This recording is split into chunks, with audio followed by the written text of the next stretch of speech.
얼마 전 영상에서 가스라이터들이 자주 쓰는 수법 5가지를 소개해봤는데 생각보다 많은 분들이 봐주셨어요. 누구나 처할 수 있는 심리적 공격이기도 하고 사실 인간관계라는 게 스스로 선택하기가 어렵다 보니 가스라이팅 상황에 처하더라도 빠져나가기 어려운 경우가 많죠. 가스라이팅을 피하는 가장 좋은 방법은 가스라이팅의 징후를 빠르게 알아차리는 것입니다. 지난주에 소개했던 매튜 월라스의 다크 사이콜로지라는 책의 한 부분인 가스라이팅을 참고해서 가스라이팅의 징후를 한번 소개해 보려고 합니다. 여러분이 누군가와 관계를 맺음에 있어서 불평등함을 느끼거나 혹은 불안감을 느낄 때 그게 가스라이팅의 징후인지 한번 자가 점검해 보는 것도 필요하지 않을까 생각이 됩니다. 이번 영상에서는 특정한 관계를 다룰 때 느끼는 감정을 스스로 진단해 봄으로써 이 관계가 가스라이팅이 아닌지 짐작해 볼 수 있는 몇 가지 징후를 소개해 보고자 합니다.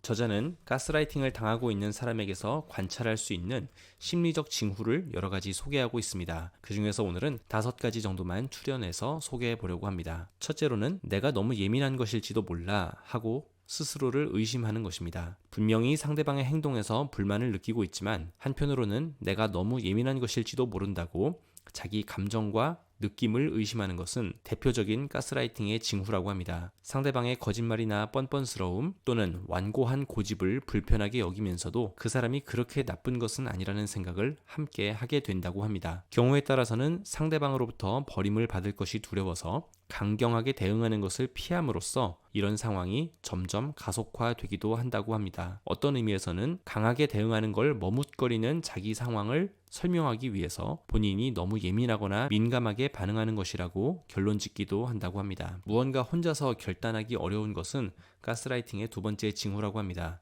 가스라이팅의 피해자들은 가해자로부터 교묘한 심리적 조작을 지속적으로 당함에 따라서 스스로의 판단을 믿지 않는 경우가 많다고 합니다. 중요한 일부터 사소한 일에 이르기까지 스스로 결정하기를 어려워하고 다른 사람에게 결정을 위탁하게 된다고 하는군요. 주로 가스라이터에게 위임하는 경우가 많겠죠. 내 결정은 신뢰하기 어렵지만 상대의 결정은 믿을만하다고 생각된다면 그 사람에게 가스라이팅을 당하고 있다는 징후를 의심해 볼 필요가 있다고 저자는 조언하고 있습니다. 세 번째는 상대가 항상 거짓말을 하고 있다고 느끼는 것입니다. 특별한 이유 없이 상대방을 의심하는 경우 내가 이상한 거라고 판단하기 쉽지만 경우에 따라서는 가스라이팅을 당하고 있는 것일지도 모른다고 합니다. 가스라이터들은 항상 거짓말을 하고 증거가 있어도 당당하고 뻔뻔하게 역공을 가한다고 합니다. 이런 경우 피해자는 뭔가 이상하다라고 생각하면서도 당당하게 지적하기는 어렵게 됩니다. 상대가 뭔가 거짓말을 하는 것 같기는 한데 내가 잘못 기억하고 있는 것일지도 모르겠다는 혼란스러움이 자주 든다면 그 사람이 나를 가스라이팅하는 징후일지도 모른다는 생각을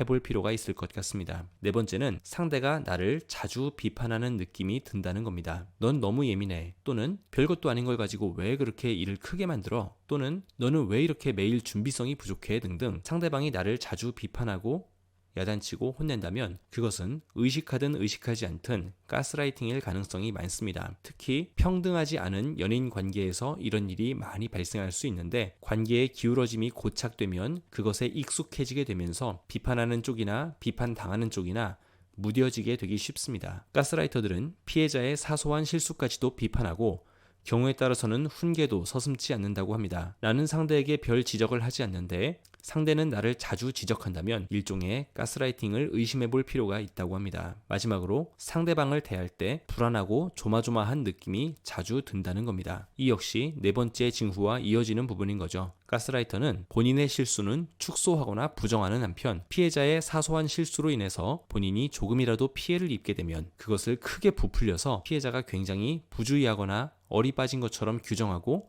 비난을 가하는 수법을 사용합니다. 자주 비판을 받게 되면 피해자는 나는 왜 이렇게 부주의할까 또는 나는 왜 이렇게 생각이 없을까 등등 자책이나 자학을 하게 되죠. 그러면서도 상대에게 종속되어 또 다른 비난을 들을까봐 불안해하게 됩니다. 만약에 지속적으로 특정한 사람을 상대할 때 불안하고 조마조마하다면 본인이 피해자가 아닐지 생각해 볼 필요가 있다고 합니다. 상대방은 모든 면에 있어서 나보다 우월한데 나는 그의 기대에 부응하지 못하고 있어서 불안하다면 또는 그가 언제 화를 낼지 몰라서 조마조마하다면 결코 건강한 관계가 아닌 거겠죠. 오늘 영상에서는 가스라이팅의 피해자가 자기 상황을 식별할 수 있는 몇 가지 자가진단법을 공유해 보았습니다. 가스라이팅의 피해자는 본인이 그런 상황에 처해 있는지 모르는 경우가 많습니다. 하지만 그 피해와 심각성을 생각해 볼 때, 그리고 관계의 건전성을 생각해 볼 때 가스라이터와의 관계는 일찍 끝낼수록 피해를 줄일 수 있는 것이겠죠. 모쪼록 모두가 긍정적인 관계 속에서 상호간의 건전한 자아상을 가질 수 있었으면 좋겠습니다. 오늘 영상은 여기까지입니다. 도움이 되셨으면 구독과 좋아요 버튼을 눌러주시고 이 영상을 주위 분들에게도 소개해 주시면 좋겠습니다. 저는 다음 시간에 더 재미있고 유익한 영상으로 찾아오도록 하겠습니다. 감사합니다. 다음 시간에 만나요.